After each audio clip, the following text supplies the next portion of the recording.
نحمده ونصلي على رسوله الكريم اما بعد فاعوذ بالله من الشيطان الرجيم بسم الله الرحمن الرحيم رب اشرح لي صدري ويسر لي امري واحلل عقدة من لساني يفقهوا قولي ربي زدني علما۔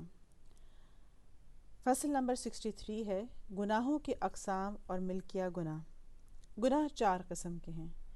ملکیہ ہیں، شیطانیہ ہیں، سبعیہ ہیں اور بہیمیہ ہیں۔ اب اس میں یہ آتا ہے کہ ہم کہتے ہیں کہ معاصی دو قسم کے ہوتے ہیں، یعنی معاصی اور گناہ اپنے درجات اور اپنے فساد کے اعتبار سے مختلف ہوتے ہیں، اسی لیے ان کی دنیاوی اخروی عقوبتیں اور سزائیں بھی مختلف ہی ہوا کرتی ہیں۔ معاصی دو قسم کے ہیں، ترک معمور یعنی اللہ نے جس کے کرنے کا امر اور حکم فرمایا ہے اسے ترک کر دیا جائے، فعل محظور یعنی اللہ نے جس سے منع فرمایا ہے اسے کیا جائے۔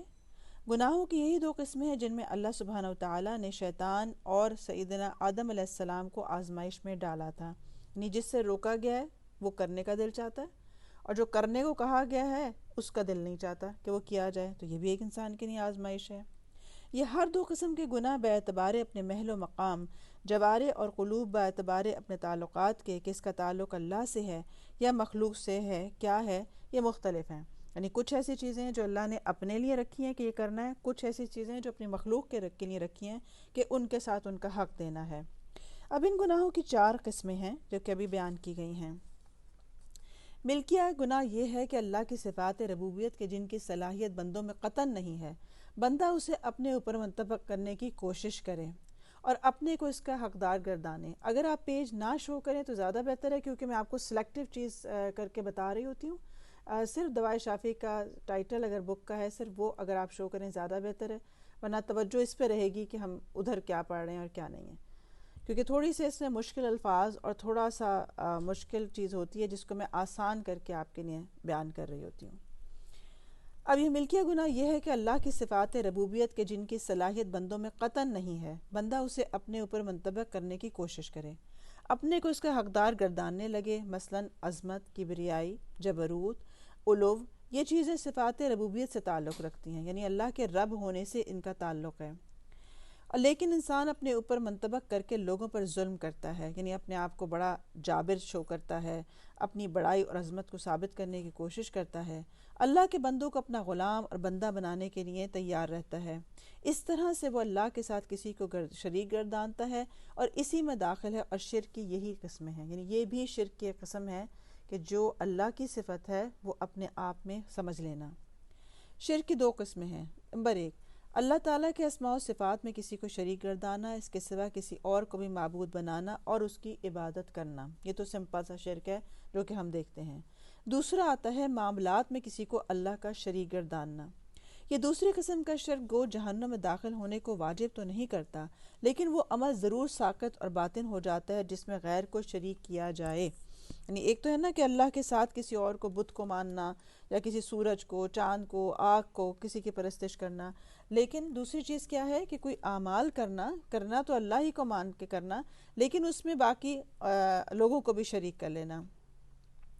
لیکن جو پہلی قسم کا گناہ ہے، یعنی اللہ کے سوا کسی اور کو معبود ماننا، یہ سب سے بڑے گناہوں میں سے ہے کہ اللہ کو ماننا لیکن ساتھ کسی اور کو بھی ماننا شرک ہے۔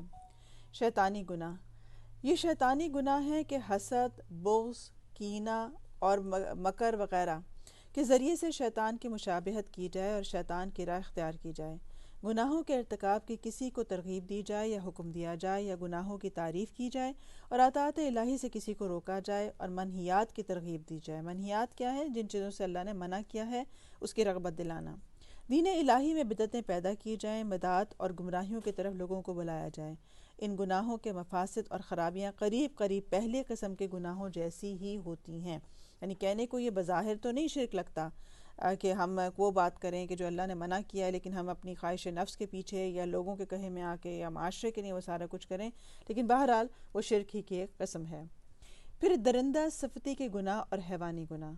معاصی سبعیہ یعنی درندہ صفتی گناہ یہ ہیں کہ کسی پر ظلم اور جور اور زیادتی کی جائے، غیظ و غضب اور غصہ کیا جائے، خوریزی اور غارت گری کی جائے، ضعیفوں، کمزوروں، عاجزوں اور بے کسوں پر ظلم کیا جائے۔ گویا کہ جیسے درندہ صفت لوگ ہوتے ہیں، اسی لیے آپ دیکھیں کہ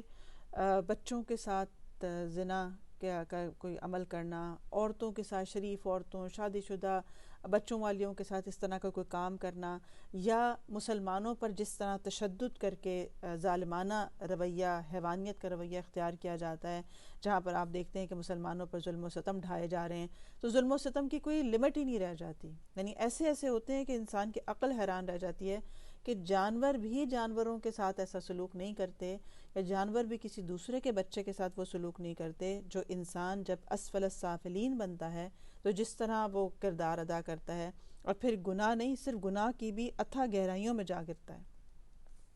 پھر معاصی بہیمیہ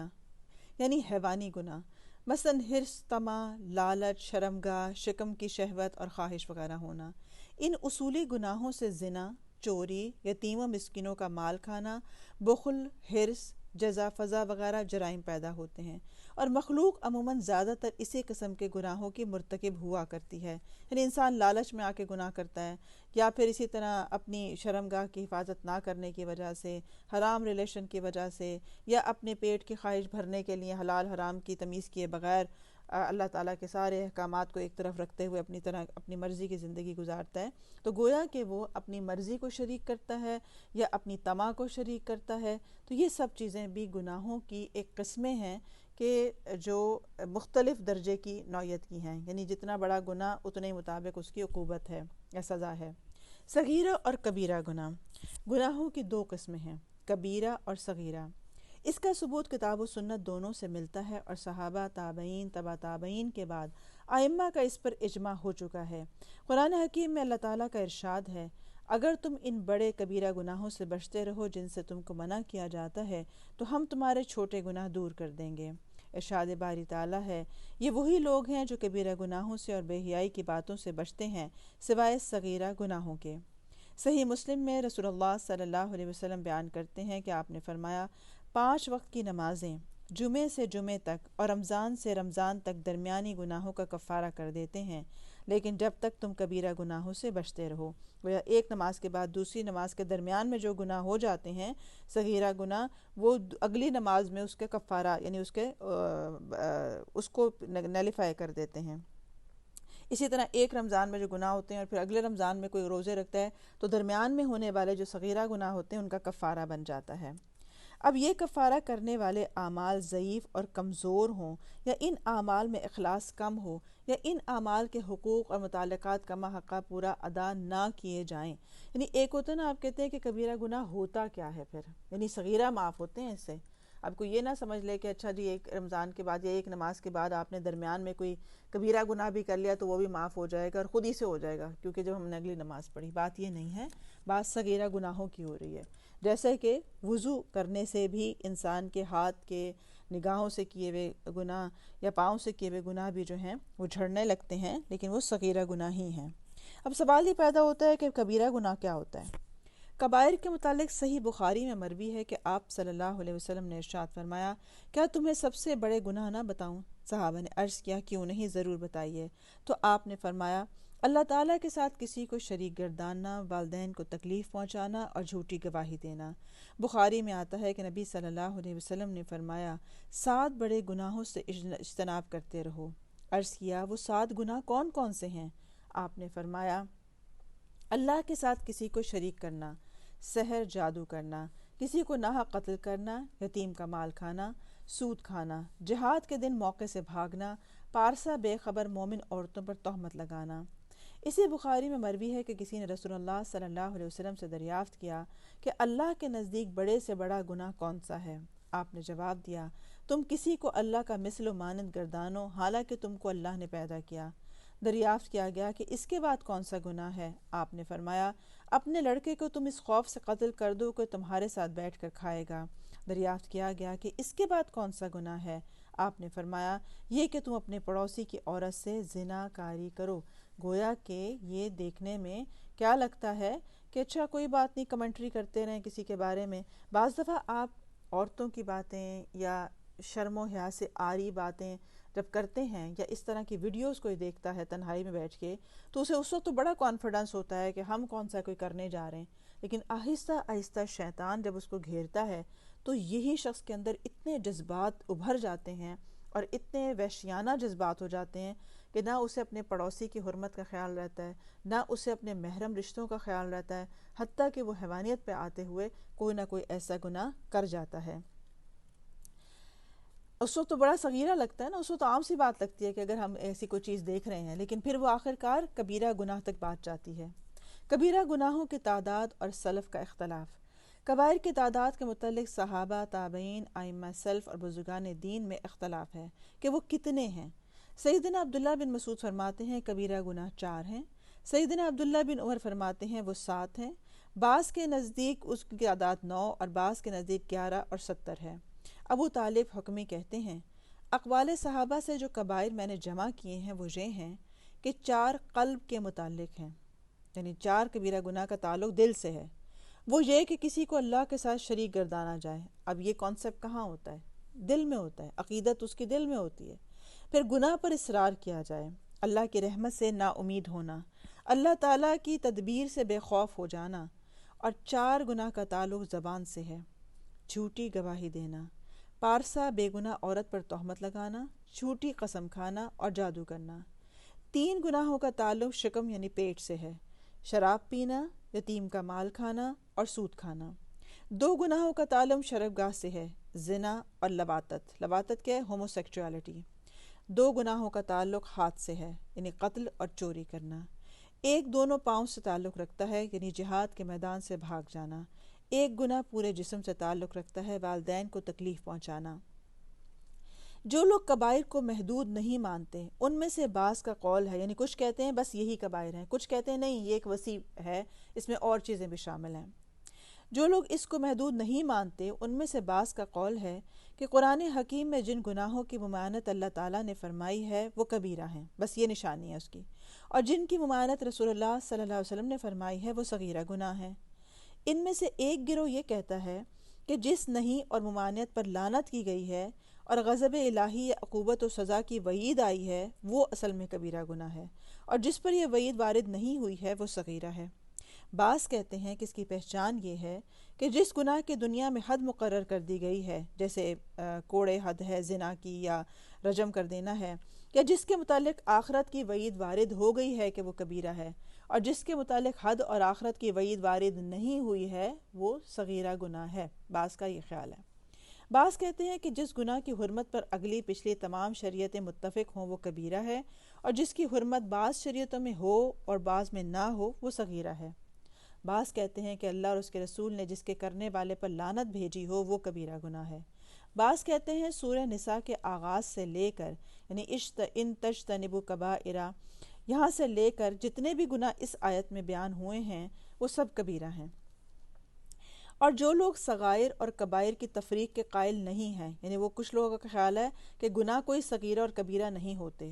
معاصی اور گناہ جس قدر بھی ہیں اور جس قسم کے بھی ہیں، اس لیے وہ معاصی اور گناہ ہے کہ اللہ تعالیٰ کے خلاف جرت اور اقدام کیا جاتا ہے۔ ان کے نزدیک کیا ہے کہ اصل بات یہ ہے کہ آپ کس ذات کے حق میں یہ جرت کر رہے ہیں، تو اصل اس کی اہمیت ہوتی ہے۔ بات گناہ کی یہ نہیں ہے کہ وہ چھوٹا یا بڑا نہیں ہوتا، بلکہ جس کے حق میں کمی کی جا رہی ہے اللہ کی ذات کے لیے، اصل اہمیت اس کی ہے کہ وہ چیز اس کو بڑا بنا دیتی ہے۔ پھر مشرکین کے چند شبہات اور ان کا ازالہ۔ اللہ تعالیٰ نے رسول اور پیغمبر بھیجے، کتابیں نازل فرمائیں، آسمان اور زمین پیدا کیے، اس کا مقصد کیا ہے؟ اس کا مقصد صرف یہی ہے کہ بندے اللہ تعالیٰ کو پہچانیں، اس کی عبادت کریں، توحید پر قائم رہیں اور توحید کا حق بجا لائیں۔ دنیا میں صرف اسی کا دین پھیلے اور صرف اسی کی اطاعت کی جائے اور بندوں کو صرف اسی کی دعوت دی جائے۔ اللہ تعالیٰ کا ارشاد ہے کہ وَمَا خَلَقْتُ الْجِنَّ وَالْإِنسَ إِلَّا لِيَعْبُدُونِ، اور میں نے جنوں اور انسانوں کو صرف اس لیے پیدا کیا کہ میری عبادت کریں۔ اللہ تعالیٰ کا ارشاد ہے ہم نے آسمان و زمین اور ان کے درمیان کی چیزیں مصلحت سے ہی پیدا کی ہیں، یعنی ہر چیز کو کیسے ہونا چاہیے، کس چیز کا کیا حق ہے، انسان کو جو آنکھیں دی ہیں اس کا کیا استعمال ہے، والدین دیے ہیں ان کے ساتھ کیا سلوک ہوگا، رشتے ناتے، ہر چیز جو دی ہے وہ اللہ تعالیٰ نے ایک حکمت کے تحت دی ہے اور اس کا ایک استعمال ہے۔ اللہ تعالیٰ کا ارشاد ہے کہ ہم نے اپنے پیغمبروں کو کھلی دلیلیں دے کر بھیجا اور ان کے ساتھ کتاب اور انصاف نازل کیا تاکہ لوگ عدل پر قائم ہو جائیں۔ اکبر الکبائر گناہ۔ اس آیت میں اللہ تعالیٰ یہ خبر دیتا ہے کہ پیغمبروں کے بھیجنے اور کتاب نازل کرنے کی غرض یہ ہے کہ لوگ عدل پہ قائم ہو جائیں۔ ظاہر ہے کہ بڑے سے بڑا عدل یہ ہے کہ بندے توحید پر قائم ہوں۔ توحید راس العدل ہے، یعنی کہ اس کا توحید بنیاد ہے۔ اصل میں دنیا میں توحید سے ہی عدل قائم ہو سکتا ہے۔ شرک بڑے سے بڑا ظلم ہے اور دنیا کی ساری خرابیاں شرک سے پیدا ہوتی ہیں۔ اللہ تعالیٰ کا ارشاد ہے کہ ان شرک لظلم عظیم، بے شک شرک بہت بڑا ظلم ہے۔ اسی لیے آپ دیکھیں کہ جب آپ ایک اللہ کو مانتے ہیں، ایک رسول کو، ایک کتاب کو، ایک دین اسلام کو مانتے ہیں تو کوئی اختلاف نہیں ہے، اور جب آپ اس کے اندر اپنی خواہشات نفس لے آئیں، اپنا فرقہ لے آئیں، اپنی جماعت لے آئیں، اپنا امام لے آئیں، اپنے مفادات لے آئیں، تو دین میں بھی اختلاف شروع ہو جاتے ہیں۔ دینداروں میں بھی اختلاف کیا ہے؟ وہ اسی وقت ہوتا ہے جب کوئی اس توحید سے ہٹتا ہے، ورنہ آپ دنیا کے کسی بھی ملک، کسی بھی نسل کو دیکھ لیں کہ اللہ اکبر کا مطلب اللہ اکبر ہے، اور نماز کا طریقہ پوری دنیا میں وہی ہے جو کہ نبی صلی اللہ علیہ وسلم نے سکھا دیا، اس میں کوئی اختلاف نہیں آتا۔ اسی طرح آپ قرآن دیکھیں، وہی ہے، اس میں کوئی اختلاف نہیں آتا۔ تو اختلاف وہاں آتا ہے جہاں ہم اپنے من مانی کوئی معنی نکالنے کی کوشش کرتے ہیں یا اپنا من مانا دین رائج کرنے کی کوشش کرتے ہیں۔ تو اسی لیے یہ بات آئی ہے کہ واقعہ یہ ہے کہ تمام مظالم سے بڑا اور خطرناک ظلم شرک ہے، اور توحید تمام عدلوں سے بڑا عدل ہے۔ جو امور اس اہم مقصد یعنی توحید کے خلاف اور منافی ہوں گے وہ کبیرہ گناہ ہوں گے، اور جو سب سے زیادہ خلاف اور منافی ہوگا وہ اکبر الکبائر ہوگا، یعنی اس کے اندر بھی پھر آپ مزید اور سے اور جو کرتے چلے جائیں گے، جتنا سنگین جرم ہوگا اتنا وہ زیادہ بڑا گناہ بنے گا۔ چونکہ اللہ تعالیٰ کے ساتھ کسی کو شریک بنانا اس مقصد سے بالذات اور کلیتاً منافی ہے، اس لیے یہ گناہ علی الاطلاق اکبر الکبائر ہے، یعنی شرک کرنا اکبر الکبائر کہا گیا اس کو، یعنی سب سے بڑا گناہ اس لیے ہے کہ اسی لیے اس مشرک پر اللہ تعالیٰ نے جنت کو حرام کر دیا ہے۔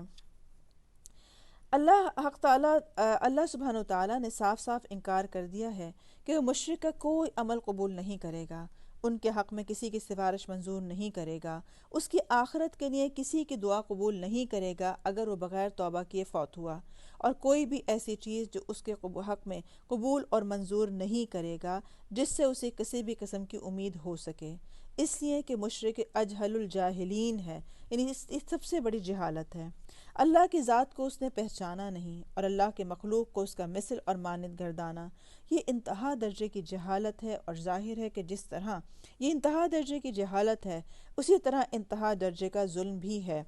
یعنی گویا کہ جتنی بڑی جہالت اتنا ہی بڑا ظلم بھی۔ ایک اور سوال اور اس کا جواب۔ یہاں ایک سوال یہ پیدا ہوتا ہے، اور وہ یہ کہ مشرک کا مقصد اللہ کی اگر تعظیم ہے نہ کہ اس کی توہین کرنا، کیسے؟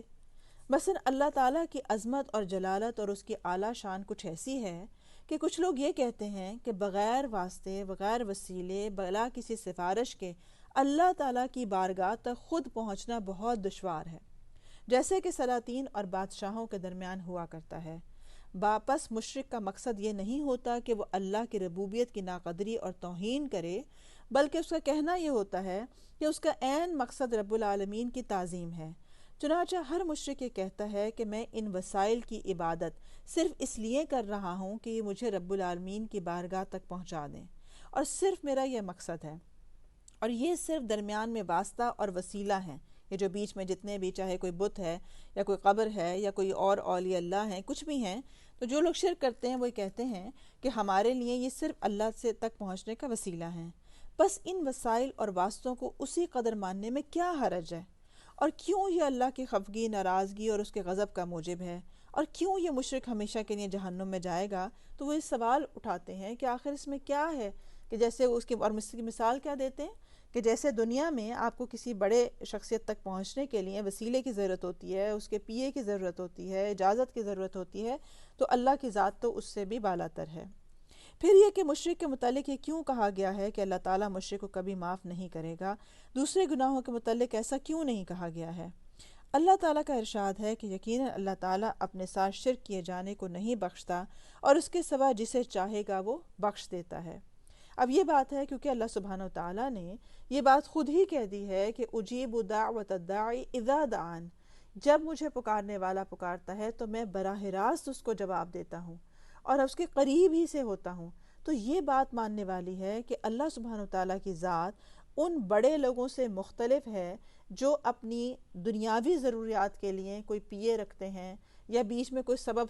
وسیلہ رکھتے ہیں، کیونکہ یہ انسان کی دنیاوی ضرورت ہوتی ہے کہ ایک انسان اس قابل نہیں ہوتا کہ وہ بہت سارے لوگوں تک اپروچ کر سکے، تو اس لیے وہ بیچ میں کبھی اسسٹنٹ رکھ لیتا ہے، کبھی اپنا عملہ رکھ لیتا ہے، تو اس لیے اس تک رسائی بعض دفعہ مشکل ہوتی ہے۔ لیکن اللہ کی ذات کہ جو ہر طرح کے عیب سے پاک ہے اور قادر المطلق ہے، اس کا اگر ساری دنیا بھی ایک ساتھ بات شروع کر دے اور اپنی اپنی حاجت بیان کرے تو وہ ہر ایک کی بات کو پرسنلی سنتا ہے، ہر ایک کو دیکھتا ہے ایک ہی وقت کے اندر، تو اس کو اس طرح مثال دینا اس کے اوپر درست نہیں ہوتا ہے۔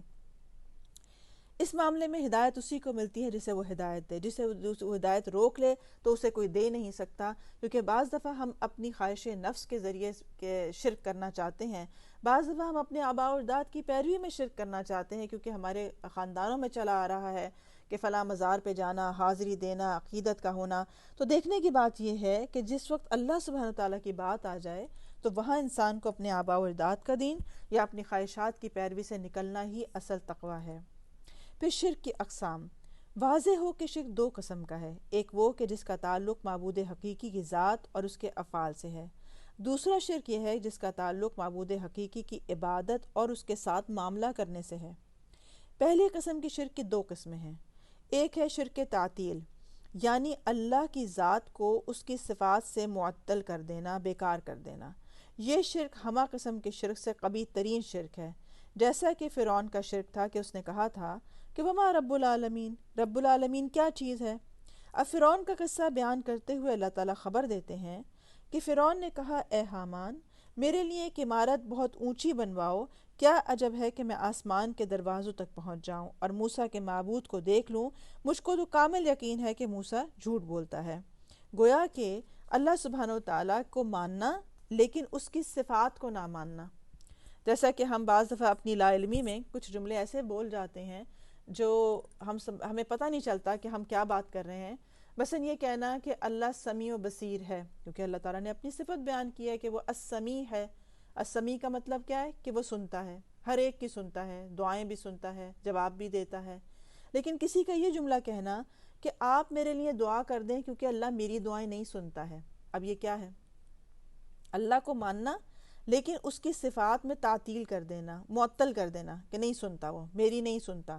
تو گویا کہ یہ چیز جو ہے یہ عقیدے سے تعلق رکھتی ہے انسان کی، اور ایسے جملوں سے بچنا چاہیے۔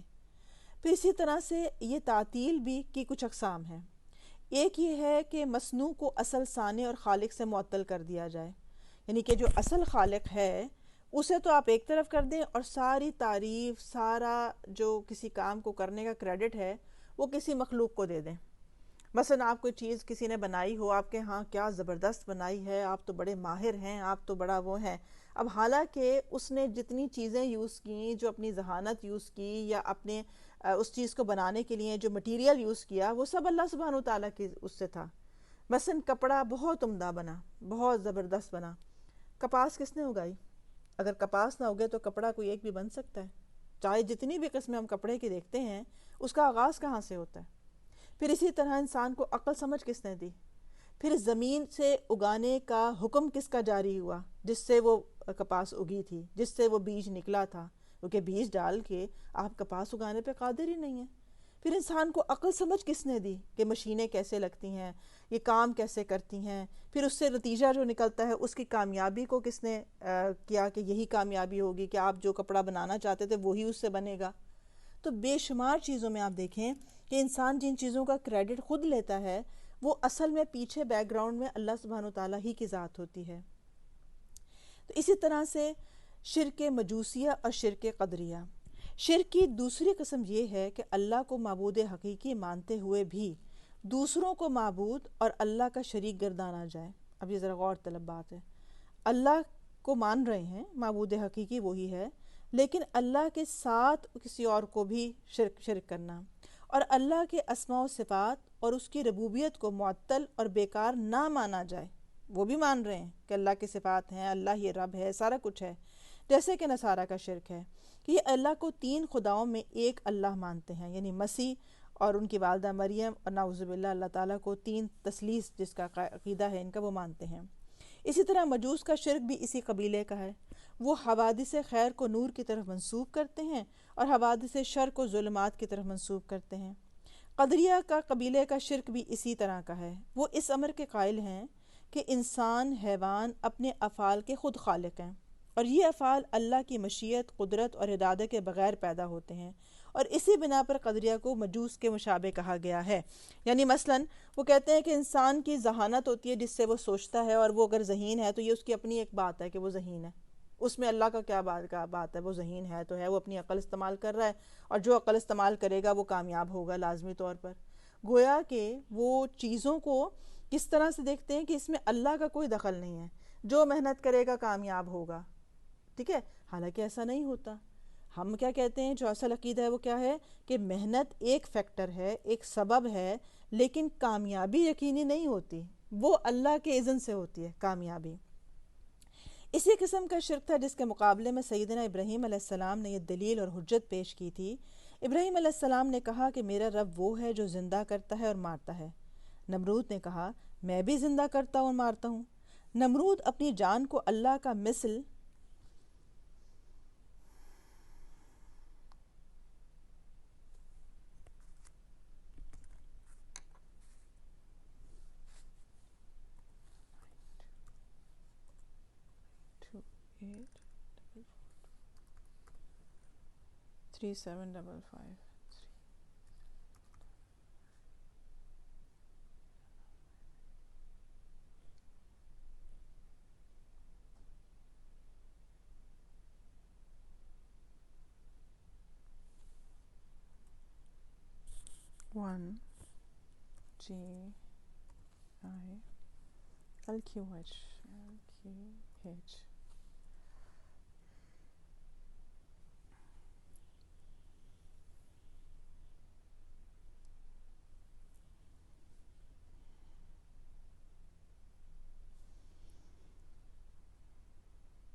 ابراہیم اسی قسم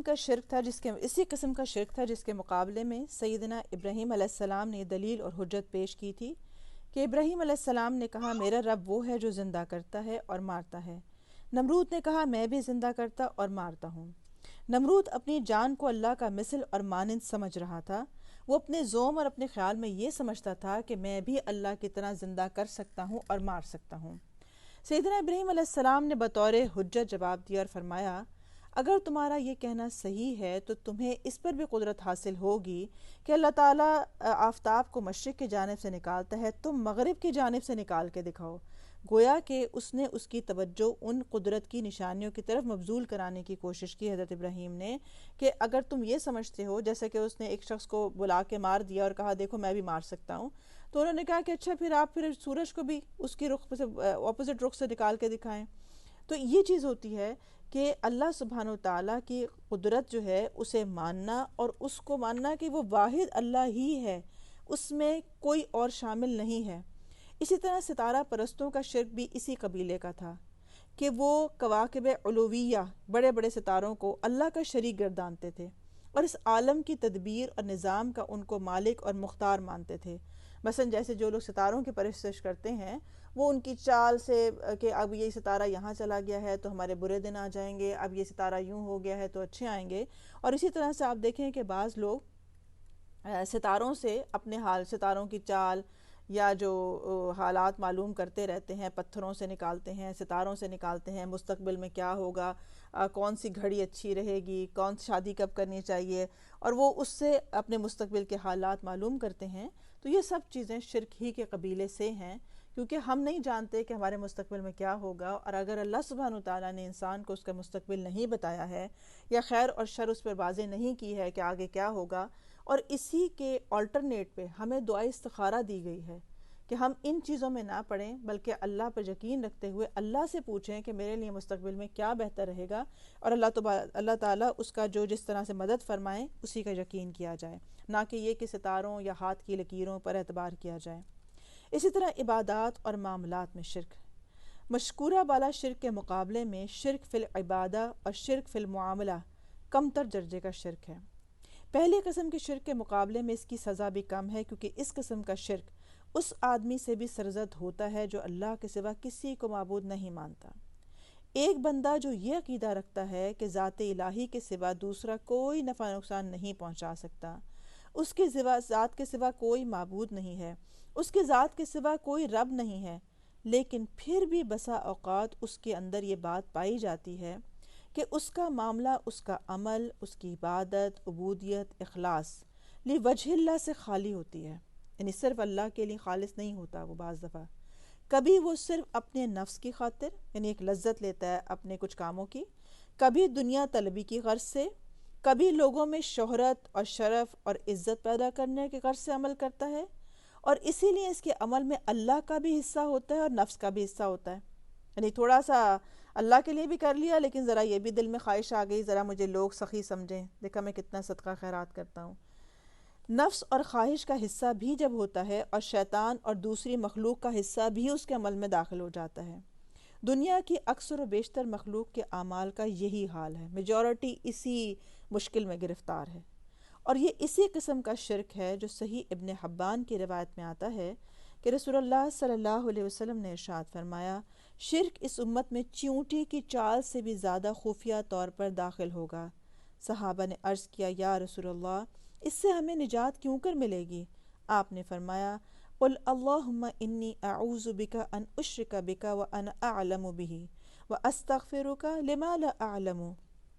کہو کہ اے اللہ، میں تیری پناہ چاہتا ہوں کہ دانستہ جان بوجھ کر تیرے ساتھ میں شرک کروں، اور جو میں نہیں جانتا کہ یہ معاملہ شرک کا ہے، اس شرک سے بھی تیری پناہ مانگتا ہوں، مغفرت چاہتا ہوں، یعنی اس سے بھی مانگتا ہوں جس کو میں جانتا ہوں، اور اس کو بھی مانتا ہوں جس کو میں نہیں جانتا، کیونکہ آپ نے فرمایا جس کا مفہوم ہے کہ میری امت میں شرک اس طرح داخل ہوگا جیسے کالے رات میں کالے پہاڑ پر کالی چیونٹی داخل ہوتی ہے، کہ انسان کو پتہ بھی نہیں چلے گا کہ وہ جو اس نے جملہ بولا ہے یہ شرکیہ جملہ تھا، یا جو اس کی یہ سوچ ہے یہ شرکیہ سوچ ہے اس کی۔ یا اسی طرح سے لوگوں سے وابستہ کر لینا، مثلا بعض دفعہ ہم سمجھتے ہیں اولاد ہے تو میرا بڑھاپا بہت اچھا گزرے گا، یا ایسا یہ فلاں بندہ ہے نا مجھے کوئی نقصان نہیں ہو سکتا، میں مال و دولت والا پیسے والا ہوں، مجھے کوئی کیا خطرہ ہو سکتا ہے کسی بھی طرح کا، مجھے کوئی بیماری نہیں ہو سکتی ہے کیونکہ میں تو بہت بڑا ڈاکٹر ہوں، میں تو لوگوں کے علاج کرتا ہوں، مجھے کچھ نہیں ہونے کا۔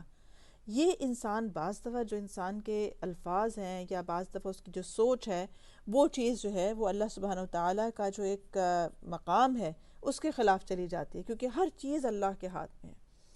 پھر اسی طرح سے آتا ہے سورہ کہف میں کہ اعلان کر دیجئے، قل انما انا بشر مثلکم یوحی الی انما الہکم الہ واحد، اعلان کر دیجئے کہ میں تو تم جیسا ایک انسان ہوں، ہاں میری طرف وحی کی جاتی ہے کہ سب کا معبود صرف ایک ہی معبود ہے، تو جسے بھی اپنے رب سے ملنے کی آرزو ہو اسے چاہیے کہ وہ نیک عمل کرے اور اپنے رب کی عبادت میں کسی کو شریک نہ کرے۔ واضح بات ہے،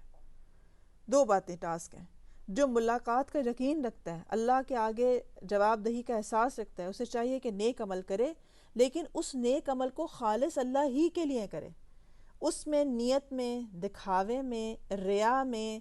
شہرت چاہنے کے لیے اس کا کوئی حصہ نہ رکھے پھر وہ، کیونکہ ریا خود ایک شرک کی قسم ہے۔ دکھاوا کرنا، واہ واہ چاہنا، لوگوں کے اندر تعریف چاہنا، پھر اسی طرح ہم تو کہاں عاجز و کمزور سے لوگ ہیں۔ بعض دفعہ جو ریاکاری ہے اس کی قسم اپوزٹ ہوتی ہے، جو انسان خود ہی اپنے آپ کو دھوکہ دے رہا ہوتا ہے،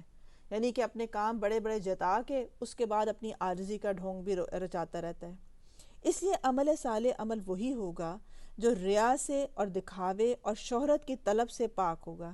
لہٰذا سیدنا فاروق عمر بن خطاب کی یہ دعا ہوا کرتی تھی کہ اللہم اجعل عملی کلہ صالحا واجعلہ لوجہک خالصا ولا تجعل لأحد فیہ شیئا، اے اللہ میرے تمام اعمال اچھے اعمال بنا دے، انہیں خالص اپنے لیے ہی مخصوص کر دے، ان میں کسی دوسرے کا حصہ نہیں رکھنا، یعنی مجھے کسی سے کوئی شہرت نہیں چاہیے، مجھے کسی کی واہ واہ نہیں چاہیے، میں کسی پر اس لیے نہیں اپنے رشتہ دار کو تحفہ دیتی کہ کل وہ بھی لے کر آئے گا، میں اس لیے نہیں کسی کے ساتھ احسان کرتی تاکہ وہ بھی میرے ساتھ احسان کرے گا، یا پچھلے دور میں اس نے میرے پر احسان کیا ہوا ہے تو چلو اتار دیتے ہیں احسان، اس لیے نہیں کروں گی۔ تو اپنے آپ کو کتنا زیادہ یہ جو شرک، باریک سا شرک ہے، اس سے بچانے کی ضرورت ہے۔ پھر اسی طرح کسی کو کوئی تحفہ دے کے، خاص طور پہ رشتہ داروں میں، امید رکھنا کہ یہ میری تعریف کرے اور وہ جو میں نے سوٹ دیا تھا وہ پہنے اور پھر واہ واہ کرے کہ آپ کتنا اچھا لے کر آئی تھیں، اور اگر وہ نہ پہنے، استعمال نہ کرے، کسی کو دے دے تو اس کے اوپر ناراضگی کا اظہار کرنا یا اسے برا بلا سمجھنا، یا وہ کبھی آ جائے اور خالی ہاتھ آ جائے تو اس کے اوپر مائنڈ کرنا کہ دیکھو آئندہ تو میں نہیں دیتی، کیونکہ ان کو جتنا بھی دیتی لیتی ہوں کبھی یہ لوٹاتی نہیں ہے۔ یہ سب چیزیں شرک کی اقسام میں سے آتی ہیں جو انسان کو خفی شرک میں چلا جاتی ہے یہ بات۔ اس لیے آپ دیکھیں کہ صحابہ کرام جو ہیں یا جو انصار تھے، جن کی مثال دی جاتی ہے کہ انہوں نے اللہ کی خاطر کس طرح قربانی دی اور کتنی نیکیاں کی، اور پھر بھی کیا کہتے ہیں کہ وَلَا نُرِيدُ مِنْكُمْ جَزَاءً وَلَا شُكُورًا، ہم نے جو کچھ آپ کے ساتھ کیا ہم آپ سے نہ جزا چاہتے ہیں اور نہ شکریہ کا ایک لفظ تک نہیں ہم آپ سے چاہتے، کیونکہ جس نے شکریہ طلب کیا اس نے اپنا اجر لے لیا۔ تو یہ بھی اپنے اندر جو ہے اس کی بار بار اصلاح کریں، یا اللہ میری نیکیوں کی حفاظت فرما۔ اسی لیے جو اسلاف تھے وہ اپنی نیکیوں کو ایسے چھپاتے تھے جیسے تم اپنے گناہوں کو چھپاتے ہو، یعنی وہ ڈھنڈورا نہیں پیٹتے تھے اس بات کا۔ تو اللہ سے بار بار توحید کا سوال کرنا چاہیے، اللہ شرک سے بچائے اس کا سوال کرنا چاہیے۔ پھر شرک فی العبادہ عمل کے ثواب کو باطل کر دیتا ہے، اور اگر یہ عمل فرض واجب ہے تو بسا اوقات اس شرک کی وجہ سے بندہ سخت عذاب کا مستحق بن جاتا ہے، کیونکہ شرک کی وجہ سے بندے کا یہ عمل کلیتاً تباہ اور برباد ہو جاتا ہے۔ کہ یعنی بعض دفعہ شرک ایسا ہوتا ہے کہ کر تو نیکی کا کام رہے ہیں، لیکن شرک اس طرح داخل ہو جاتا ہے کہ وہ سارا عمل کراس ہو جاتا ہے۔ جیسا کہ اللہ تعالیٰ کا ارشاد ہے کہ حالانکہ ان کو اس کے سوا کوئی اور حکم نہیں دیا گیا تھا کہ اللہ کی عبادت کریں اور اسی کے لیے دین کو خالص رکھیں، تو یہ کہا، بار بار کہا گیا تھا کہ یعنی کام بھی وہ ہونا چاہیے جو اللہ نے بتایا، طریقہ بھی سنت پہ ہونا چاہیے، اور اس کی نیت بھی خالص ہونی چاہیے کہ آپ کس کے لیے کر رہے ہیں یہ۔ اسی لیے آپ دیکھیں کہ بعض دفعہ انسان، کچھ لوگ کیا کرتے ہیں، عبادت صرف اور صرف اپنے کام نکلوانے کے نہیں کرتے ہیں۔ مشکل آ گئی، آزمائش آ گئی تو 5 نمازیں شروع ہو گئیں، تسبیحات شروع ہو گئیں، کوئی روزگار چاہیے تو شروع ہو گیا، جس نے جو وظیفہ بتایا، جو جو چیزیں تھیں پڑھیں، اچھا بہت وظیفے پڑھے، بہت عبادات کی، کچھ نہیں ہوا، کام نہیں بنا، نوکری نہیں ملی، تو کیا ہوا، سب چھوڑ دیا۔ تو کیا ہے یہ؟ دولت کا بندہ، نوکری کا بندہ۔ کیوں؟ کیونکہ نوکری ہو گئی تو میں آپ کا بندہ، اگر میری نوکری نہیں ہوئی تو میں کسی کو نہیں مانتا، میں کسی کی عبادت نہیں کرتا۔ تو عبادت جو ہے وہ خالص اللہ ہی کے لیے ہو، چاہے انسان کے حالات اچھے ہوں یا اچھے نہ ہوں، کیونکہ اصل چیز کیا ہے، لا الہ الا اللہ،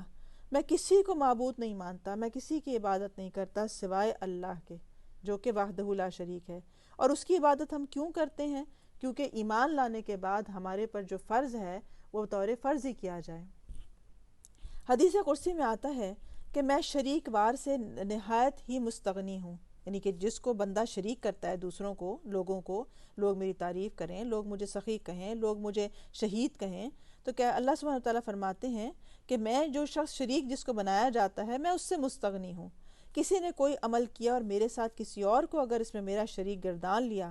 تو وہ عمل اسی کا ہے جسے اس نے شریک بنایا تھا، میں اس عمل سے بری الذمہ ہو جاتا ہوں۔ یعنی پھر اللہ تعالیٰ ہٹ جاتے ہیں وہاں سے، وہ کہتے ہیں ٹھیک ہے، جب لوگوں سے داد چاہنی تھی تو آپ انہی سے لیں پورا جا کے۔ تو اللہ کی غیرت یہ گوارا نہیں کرتی کہ اللہ کے ساتھ کسی کو شریک کیا جائے۔ اسی لیے اگر آپ نے وہ حدیث پڑھی ہو جس کا مفہوم آتا ہے کہ قیامت میں سب سے پہلے ان قاری قرآن کو لایا جائے گا، پھر اس سخی کو لایا جائے گا، پھر ایک شہید کو لایا جائے گا، جو بہت بڑی بڑی نیکیاں تصور کی جاتی تھیں دنیا میں، بڑی واہ واہ ہوتی تھی اس کے اوپر، اور لوگ وش کرتے تھے کہ اس طرح کا انجام دیکھیں، لیکن جس وقت ان کو لایا جائے گا اور جہنم میں ڈالا جائے گا تو انہیں کہا جائے گا کہ تمہاری نیت یہ تھی شہادت کی یا سخی بننے کی یا قاری قرآن بننے کی کہ لوگ تمہیں یہ کہیں، لوگ تمہاری تعریف کریں، اور وہ ہو گیا دنیا میں جو کچھ تم چاہتے تھے۔ اس لیے اب آج کے دن جہنم ہے۔ کتنا ڈرنے کی بات ہے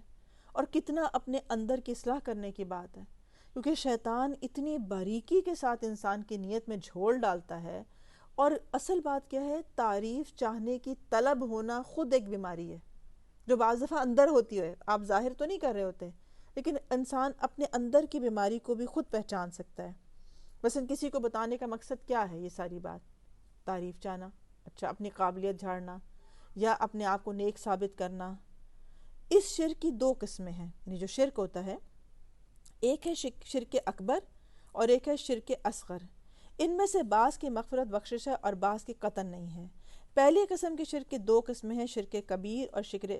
شرک اکبر۔ شرک کبیر اور اکبر کی مغفرت نہیں ہے، کیوں؟ جب تک کہ کوئی توبہ نہ کرے۔ اللہ کی ذات کے ساتھ اس کی محبت اور تعظیم میں بھی کسی کو شریک کرنا ایک طرح کا شرک ہے۔ یعنی محبت اور تعظیم میں کسی کو شریک ماننے کا مطلب یہ ہے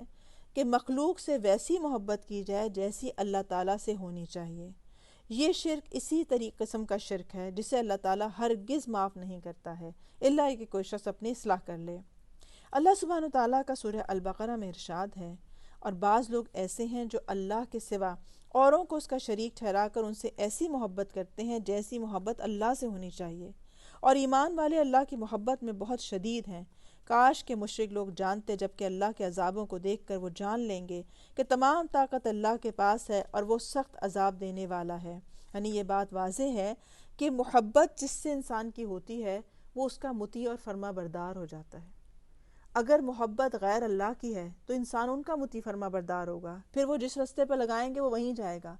اگر انسان کی محبت ناجائز ہے تو وہ ناجائز کام کے ضرور کرے گا، وہ اس رستے کو اختیار کرے گا جو اللہ نے حرام کہا ہے، چاہے وہ حرام دوستیوں کی شکل میں ہو یا حرام کاموں کی شکل میں ہو۔ تو اس لیے دیکھنے کی ضرورت ہے کہ جو فرمایا گیا کہ انسان کا ایمان مکمل نہیں ہوتا جب تک کہ اس کو اللہ اور اس کے رسول سے محبت سب سے زیادہ نہیں ہو جاتی، حتیٰ کہ اپنی ذات سے زیادہ بھی نہیں ہو جاتی، کیونکہ جس چیز سے انسان کو محبت ہوتی ہے وہ اسے بچا لیتا ہے، وہ اسے قربان نہیں کرتا۔ اس لیے اگر کسی کو اپنی ذات سے بھی محبت ہے تو وہ اللہ کے حکم کے آگے اپنے آپ کو نہیں جھکا سکتا، نیند نہیں توڑ سکتا، روزہ نہیں رکھ سکتا، کیونکہ اسے اپنی جان پیاری ہے، اس سے بھوک برداشت نہیں ہوتی ہے۔ لیکن جس کو اللہ کی ذات آگے ہوگی وہ اللہ کی خاطر بھوک بھی برداشت کر لے گا، اپنی نیند بھی توڑ لے گا، کیونکہ اس کی محبت اپنی ذات کی محبت سے بھی اوپر ہے۔ اسی طرح سے قسم اللہ کی، ہم تو کھلی غلطی پر تھے جبکہ تمہیں رب العالمین کے برابر سمجھ بیٹھے تھے، اس دن انسان کی آنکھیں کھلیں گی۔ یہ بالکل واضح ہے کہ یہ لوگ اپنے معبودان باطل کو خالق اور رازق، مارنے والا اور زندہ کرنے والا نہیں مانتے تھے، نہ ہی یہ ملک اور قدرت میں ان کو اللہ کا شریک سمجھتے تھے، بلکہ صرف محبت میں، خشوع خضوع میں، عبودیت میں، انکساری میں وہ ان کو اللہ کا ہمسر اور ہم مرتبہ مانتے تھے۔ جیسے نعوذ باللہ اولیاء اللہ کے قبروں پہ آپ دیکھیں کہ کہتے ہیں مانتے تو ہم اللہ کو ہی ہیں اور اللہ کے آگے ہی دعا کر رہے ہیں، لیکن ہم ان کو عقیدت میں، محبت میں برابر کر دیتے ہیں اللہ کے، نعوذ باللہ۔ تو یہ چیز کہہ رہے ہیں کہ یہ اتنی باریک شرکیہ چیز ہوتی ہے جو انسان کو بعض دفعہ یہ نہیں سمجھ میں آتا۔ بعض دفعہ کچھ لوگ اولاد کی محبت میں حلال حرام کو جائز کر لیتے ہیں اپنے لیے، کیونکہ بس اولاد کو بنانا ہے، کچھ اس کے لیے جوڑ کے جانا ہے، گویا کہ ان کے نزدیک اللہ سبحانہ وتعالیٰ کی ذات جو تھی وہ ایک دم اس کا مرتبہ کم کر دیتے ہیں اور برابر کر دیتے ہیں مخلوق کے، کیونکہ اس کی خاطر وہ سب کچھ کر سکتے ہیں۔ لہٰذا اللہ تعالیٰ کا ارشاد ہے کہ تمام تعریفیں اللہ ہی کے لائق ہیں، جس نے آسمانوں اور زمین کو پیدا کیا اور تاریکیوں اور نور کو بنایا، پھر بھی کافر لوگ دوسروں کو اپنے رب کے برابر قرار دیتے ہیں۔ یعنی اللہ تعالیٰ کی جو قدرت ہے وہ آنکھوں دیکھے بہت بڑی ہے، لیکن پھر بھی انسان جس کے اندر ظلمت، شرک کا اندھیرا آ جاتا ہے تو وہ شخص جو ہے وہ اللہ کی قدرت کو دیکھ نہیں پاتا۔ اسی طرح بندے کے اقوال اور افعال میں بھی شرک ہوتا ہے۔ اب آپ دیکھ رہے ہیں یہ شرک کی قسمیں، یہ صرف بتوں کی بات نہیں ہوتی، کس کس طرح سے ہے۔ قبروں کی تعظیم اور قبروں کو سجدہ گاہ بنانا شرک ہے۔ یہود و نصارہ اسی وجہ سے ہلاک ہوئے تھے۔ اس شرک کے بعد شرک یہ ہے کہ بندہ اپنے اقوال، افعال، ارادے اور نیت میں کسی کو اللہ تعالیٰ کا شریک گردانے، اور شرک فی الافعال کی مثال یہ ہے کہ اللہ کی ذات کے سوا کسی اور کے سامنے سجدہ کیا جائے، اللہ کے گھر کے سوا دوسرے گھر کا طواف کیا جائے، غیر اللہ کے لیے اظہار عبودیت کیا جائے، اور اسی طرح عز و انکساری کے غرض سے سر منڈوایا جائے، جیسا کہ آپ عمرہ کرنے میں جب آخر میں سر منڈوایا جاتا ہے لیکن وہ کسی اور کے لیے منڈوایا جائے، جیسے کہ اولیاء اللہ کرام یا کچھ بھی ایسے منت مانی اور کسی کے لیے اپنے آپ کو اس طرح بنا لینا جیسا کہ اللہ سبحانہ وتعالیٰ کے لیے عبادات ہیں، اس طرح کرنا۔ اسی طرح قبروں کو چوما جائے یا قبروں پر سجدہ کیا جائے، یہ سب چیزیں جو ہیں ان کے افعال جو ہیں یہ شرکیاں ہیں۔ صحیح بخاری اور صحیح مسلم میں روایت ہے کہ رسول اللہ صلی اللہ علیہ وسلم نے فرمایا، یہود و نصارہ پر اللہ کی لعنت ہو کہ ان لوگوں نے اپنے پیغمبروں کی قبروں کو سجدہ گاہ بنا لیا ہے۔ یعنی اس لیے کیوں منع کیا گیا ہے؟ کیونکہ یہ چیز چاہے نبی کی قبر پہ ہی کیوں نہ کیا جائے وہ سجدہ بھی جو ہے وہ شرک شمار ہوگا، اور نبی صلی اللہ علیہ وسلم نے اسی سے منع کیا ہے۔ پھر اسی طرح رسول اللہ صلی اللہ علیہ وسلم بیان کرتے ہیں کہ تم سے اگلوں نے قبروں کو سجدہ گاہ بنایا، تم سے اگلوں نے قبروں کو سجدہ گاہ بنا لیا تھا، خبردار تم قبروں کو سجدہ گاہ نہ بنانا، میں اس سے تمہیں منع کرتا ہوں۔ گویا کہ نبی صلی اللہ علیہ وسلم نے اس کو واضح کر دیا تھا کہ میری قبر کو بھی نہیں بنانا، تو کہاں یہ کہ آپ عام انسانوں کی پھر بات کریں، اور پھر صرف عام انسانوں میں بھی آپ دیکھیں کہ جگہ جگہ کس طرح سے لوگوں کے ایمان اور عقیدے سے کھیلا جاتا ہے، کہ ایسے ہی بس کوئی نہ ڈھیر لگا لیا مٹی کا، اس کو قبر بنا دیا، پھر اس کے اوپر جھنڈے لٹکا دیے، اس کے اوپر 4 منکے والے بٹھا دیے، اور اس کو ایک پیسہ کمانے کا ذریعہ بنایا۔ صرف پیسہ کمانے کا نہیں، بلکہ لوگوں کے عقیدے خراب کرنے اور ان کے ایمان کو بیچنے کا۔ اور ہمارے ہاں تعلیم کی کمی کی وجہ سے، دین اسلام کی کمی، کیونکہ ہم پڑھ کے نہیں اسلام سیکھے ہوئے ہیں، ہم قرآن نہیں پڑھتے، حدیث نہیں پڑھتے، اس لیے بہت جلدی سے ہمارا ایمان ڈول جاتا ہے، اور ہم یہ فرق نہیں کر پاتے کہ کہاں توحید ہے اور کہاں سے شرک شروع ہوتا ہے، اور یہ بہت بڑی جہالت جو ہے، انسان جو ہے وہ شرک میں مبتلا ہو جاتا ہے۔ توحید کی فصیل سے مماثلت۔ حقیقت امر یہ ہے کہ رسول اللہ صلی اللہ علیہ وسلم نے توحید کے ارد گرد ایک ایسی مضبوط فصیل کھڑی کر دی ہے کہ اسے کوئی نہیں توڑ سکتا ہے۔ سورج کے نکلنے اور ڈوبنے کے وقت نفل نماز تک پڑھنے کی اگر ممانعت کر دی گئی ہے کہ ان اوقات میں نماز نہ پڑھی جائے، اور یہ صرف اس لیے کیا گیا ہے کہ کہیں آفتاب پرستوں کی مشابہت نہ ہو جائے، آپ نے اس مشابہت کا سد باب کر دیا، حتیٰ کہ نماز کو بھی اس وقت کیوں الگ کر دیا گیا؟ تاکہ کسی کو شک نہ آ جائے کہ یہ بھی شاید اسی کو پوجنے والے ہیں۔ نیز آپ نے عصر اور فجر کے بعد کوئی نماز نہیں رکھی، اس لیے کہ سورج پرستوں کا وقت ان اوقات سے ملا ہوا ہے۔ اب رہا اللہ تعالیٰ کے سوا کسی غیر کو سجدہ کرنا، تو نبی صلی اللہ علیہ وسلم ارشاد فرماتے ہیں کہ کسی طرح جائز نہیں کہ کوئی شخص اللہ کے سوا کسی اور کو سجدہ کرے۔ یہ چیز جو ہے وہ اب چاہے کوئی بڑے سے بڑا پیر ہو، بڑے سے بڑا ولی اللہ ہو، کوئی نبی ہو، کچھ بھی ہو، سجدہ جو ہے وہ صرف اور صرف اللہ سبحانہ وتعالیٰ ہی کے لیے جائز ہے۔ اسی لیے آپ دیکھیں کہ انبیاء علیہ السلام نے اپنی زندگی میں نبی صلی اللہ علیہ وسلم جیسے پسند نہیں فرماتے تھے کہ کوئی آپ کے لیے کھڑا ہو یا اس طرح سے اظہار کرے۔ تو ہمیں یہ چیزیں وہیں سے سیکھنی چاہیے کہ بڑوں کا ادب اپنی جگہ پر ہے، لیکن وہ تعظیم اور یہ تعظیم جو اللہ کی جگہ کسی اور کو دی جائے، اس میں فرق ہے۔ قسم کھانے کا معاملہ۔ غیر اللہ کی قسم کھانا، ما شاء اللہ و ما شئت، اللہ چاہے اور جو آپ چاہیں، یہ کہنا، یا یہ کہنا کہ میرا کوئی نہیں ہے، ایک اللہ ہے اور ایک تم ہو، یہ سب کہنا بھی جملے شرک ہیں۔ اور ذرا یہ غور سے سنیں، کیونکہ یہ ہمارے ہاں بڑی عام سی بات ہے۔ اللہ تعالیٰ کے ساتھ الفاظ میں کسی کو شریک کیا جائے، یہ شرک ہے۔ مثلاً غیر اللہ کی قسم کھانا، جیسا کہ رسول اللہ صلی اللہ علیہ وسلم نے فرمایا کہ جس نے غیر اللہ کی قسم کھائی اس نے شرک کیا، اور یہ کتنی عام سی بات ہے۔ اپنے بچوں کی قسم کھاؤ، میرے سر کی قسم کھاؤ، اپنی ماں کی قسم کھاؤ، یہ سب قسمیں جو ہیں وہ شرک کے قبیل سے ہیں۔ کسی کو یہ کہنا کہ اللہ تعالیٰ چاہے اور جو تم چاہو، یعنی تم بھی چاہو اور اللہ بھی چاہے، اس کو ملا دینا، یہ بھی شرک ہے۔ رسول اللہ صلی اللہ علیہ وسلم بیان کرتے ہیں کہ ایک شخص نے آپ کو خطاب کرتے ہوئے کہا کہ اللہ چاہے اور جو آپ چاہیں۔ آپ نے فرمایا، کیا تم نے مجھے اللہ کا ہمسر بنا دیا ہے؟ صرف اتنا کہو کہ جو اللہ چاہے، یعنی ما شاء اللہ، جو اللہ چاہے۔ پھر اسی طرح سے میرا اللہ اور تمہارے سوا کوئی دنیا میں نہیں ہے، ایسی بات کرنا، یا یہ کہنا کہ میرا آسمان پر تو اللہ ہے اور زمین پر تم ہو، میرے جو والی وارث ہو، یہ سب چیزیں شرکیہ جملے ہیں۔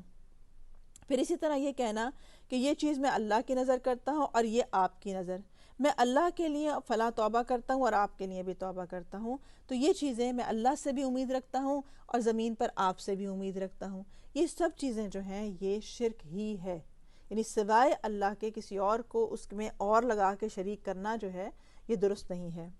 ان الفاظ کو اس شخص کے قول سے موازنہ نہ کرو جس نے رسول اللہ صلی اللہ علیہ وسلم سے یہ کہا تھا کہ جو اللہ چاہے اور آپ چاہیں۔ یعنی یہ الفاظ بھی ایسے ہیں کہ آپ صلی اللہ علیہ وسلم نے اپنے لیے بھی اس چیز کو روک دیا کہ آپ مجھے نہ شریک کریں، بس یہ کہیں جو اللہ چاہے۔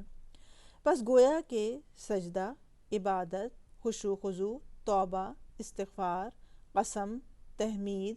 عبادت، طواف، یہ تمام امور صرف اور صرف اللہ کا حق ہیں، اور یہ کسی کو بھی دینے کا حق نہیں ہے کہ کسی بندے کو، چاہے وہ نبی کی شکل میں ہو، اولیاء اللہ کی شکل میں ہو، اس کو اس کی برابری کی جائے۔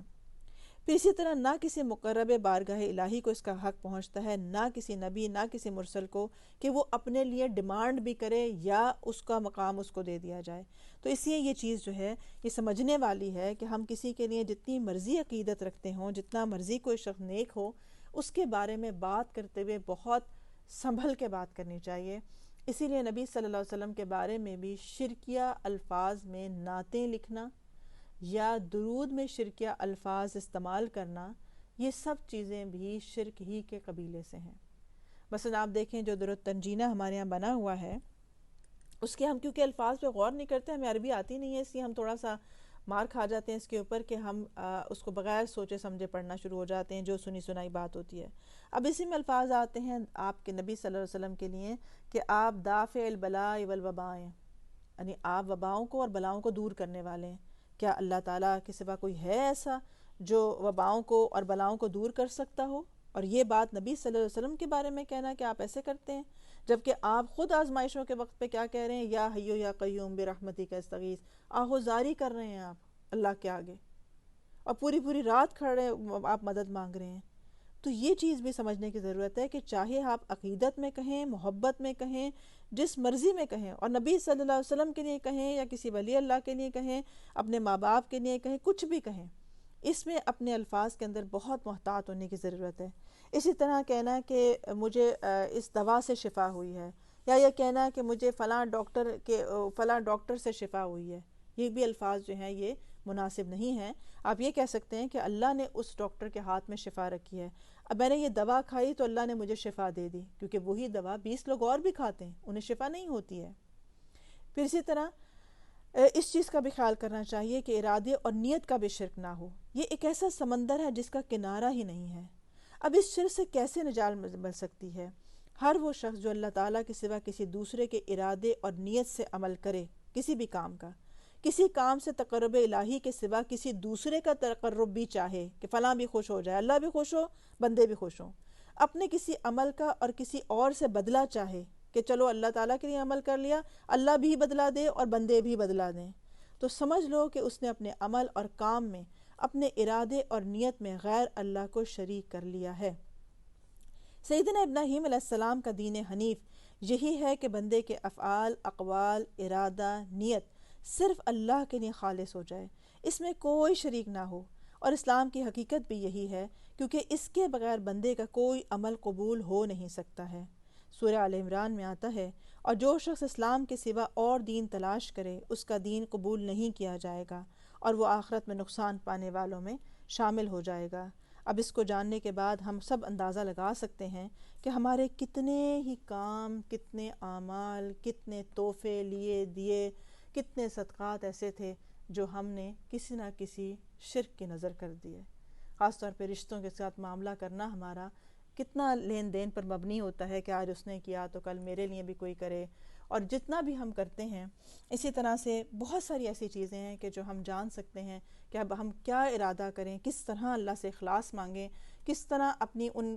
باتوں پہ اللہ سے استغفار کریں کہ جہاں پر ہماری نیتوں میں جھول آیا، چاہے وہ شہرت کے لیے تھا، چاہے وہ عزت چاہنے کے لیے تھا، تعریف چاہنے کے لیے تھا، یا جو بھی مقاصد تھے اس کے، تو اللہ تعالیٰ سے شرک کی توبہ بھی کی جائے اور آئندہ کے لیے اللہ سے اخلاص مانگا جائے۔ اور جب کوئی کام کرنے لگیں تو اپنے آپ کو پہلے سے تیار کریں کہ میں یہ صرف اپنے آپ کو لفظوں میں بولیں، اونچی آواز میں بولیں، کہیں لبیک اللہم لبیک لا شریک لک لبیک ان الحمد والنعمت لک والملک لا شریک لک۔ یہ نعمت جو مجھے ملی ہے، جو میں کسی کو دے رہی ہوں یا کسی کے استعمال میں لا رہی ہوں، یہ صرف اللہ کی طرف سے ہے، اور اللہ میں حاضر ہوں، میں آپ کے لیے حاضر ہوں یہاں پہ، اور لا شریک لک، میں آپ کے اس میں عمل میں جو آپ نے مجھے نعمت دی یا توفیق دی نیکی کی، میں کسی کو شریک نہیں کرتی، میں کسی کے لیے نہیں کرتی۔ تو اگر مشکل ہوتی ہے تو اپنے آپ کو اونچی الفاظ میں بار بار اس کے الفاظ کو سمجھ کے اپنے آپ کو یہ بات بار دہرائیں، اور اللہ تعالیٰ سے اخلاص مانگتے رہیں اور قبولیت کا سوال کرتے رہیں۔ کیونکہ آپ دیکھیں کہ حضرت ابراہیم علیہ السلام ہیں، اگر خانہ کعبہ کی دیواریں اٹھاتے ہوئے یہ کہہ رہے ہیں کہ ربنا تقبل منا انک انت السمیع العلیم، تو کہاں یہ کہ ہم اپنی ہر چیز کو سمجھیں کہ ہاں کر دی ہم نے نیکی، یہ تو ہمارا ہی احسان ہے کہ ہم نے نیکی کر دی اور ہم اتنے نیک ہو گئے۔ وہ اتنی بڑی نیکی کر کے بھی ابھی درخواست کر رہے ہیں یا اللہ قبول کر لے۔ تو نماز پڑھیں، چھوٹی سے چھوٹی نیکی کریں، بس اللہ سے عاجزی سے کہیں یا اللہ مجھ سے قبول کر لے، مجھے اپنی نیکی کی توفیق عطا کر دے کہ میں نیک کام کر سکوں، اور مجھے اخلاص نصیب کر دے۔ اللہ سبحانہ وتعالی ہمارے گناہوں کو، ہمارے شرک کو معاف کرے، ہمیں نفاق سے نجات دے، ہمیں شرک سے نفاق دے، اپنے نفس کے شر سے نجات دے۔ اللہ سبحانہ وتعالی ہمیں اخلاص کے ساتھ نیکیاں کرنے کی توفیق عطا فرمائے۔ وآخر دعوانا ان الحمد للہ رب العالمین۔ سبحانک اللہم وبحمدک اشہد ان لا الہ الا انت استغفرک واتوب الیک۔